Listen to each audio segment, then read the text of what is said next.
கடையில் ஃப்ரெஷ்ஷாகவே இருக்குது, ஷைனிங்காகவே இருக்குதுன்றாங்களா, வந்து கெமிக்கல் தண்ணியில் நினைக்கிறதுனால வர்றது.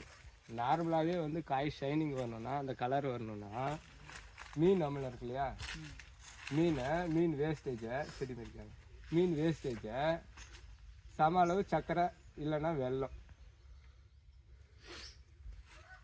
போட்டு ஒரு பானையில் துணி போட்டு கட்டி வச்சிருந்தேன். முக்கியாத அது 30லேருந்து 40 நாள் ஆகுது.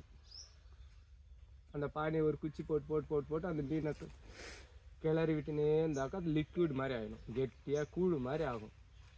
அதை லிட்டருக்கு ஒரு டேங்க்குக்கு 100 ml கலந்து இலை வழியாக தெளிச்சிங்கன்னா காய் ஷைனிங் வரும். எந்த காயாக இருந்தாலும் நீளமாக வரும், ஷைனிங்காக வரும், பளபளன்னு வரும். அதேமாரி இந்த தக்காளிலாம் வந்தால் ஒரு நாள் வச்சுருந்தா அழுகி போயிடுதுன்ற மாதிரியான பிரச்சனை வராது. ஒரு வாரம் வச்சுருந்தா கூட காய் வந்து வதங்காது, கெடாது இயற்கையாக.